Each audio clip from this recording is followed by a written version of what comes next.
ఎర్రచందనం స్మగ్లర్ల నెట్వర్క్ ను నడిపిస్తున్న కింగ్ పిన్స్ పై నిఘా ఉంచి వారిని తక్షణమే అరెస్టు చేయాలని డిప్యూటీ సీఎం పవన్ కళ్యాణ్ అధికారులను ఆదేశించారు.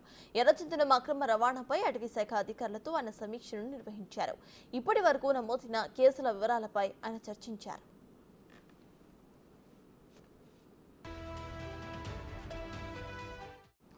శేషాచలం అడవుల్లో భారీగా ఎర్రచందనం వృక్షాలను నరికివేశారని, ఆ దొంగలను ఎక్కడెక్కడ దాచారో తక్షణమే గుర్తించాలని ఆదేశించారు పవన్. ఎంతమంది స్మగ్లర్స్ కు శిక్షలు పడింది, ఎన్ని కేసులు వీగిపోయాయి అనే వివరాలు కూడా అందించాలని డిప్యూటీ సీఎం కోరారు.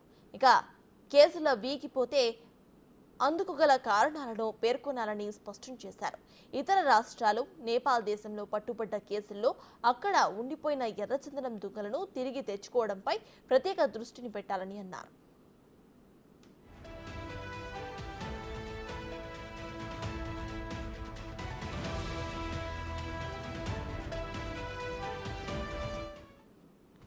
ఇటీవల వైఎస్ఆర్ కడప జిల్లా పొట్లదుర్తి జగనన్న కాలనీలో ఎర్రచందనం డంప్ ను పోలీసులు స్వాధీనం చేసుకున్నారు. ఇందుకు సంపాదించిన వివరాలను కడప జిల్లా అటవీ శాఖ అధికారులు డిప్యూటీ సీఎం పవన్ కళ్యాణ్ దృష్టికి తీసుకొచ్చారు. ఈ డంప్ లో 158 ఎర్రచందనం దుంగలు దొరికాయని, వాటి విలువ 1.6 కోట్లు ఉంటుందని అధికారులు తెలిపారు.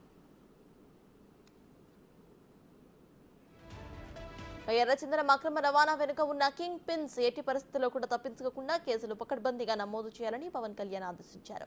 గతంలో ఎర్రచందనం స్మగ్లింగ్ కేసులు అరెస్టైన బెయిల్ మీద బయట తిరుగుతున్న వారి కార్యకలాపాలు, వాళ్లకు ఎవరెవరితో లావాదేవీలు నడుస్తున్నాయి అనే వాటి మీద కూడా నిఘా ఉంచాలని అన్నారు.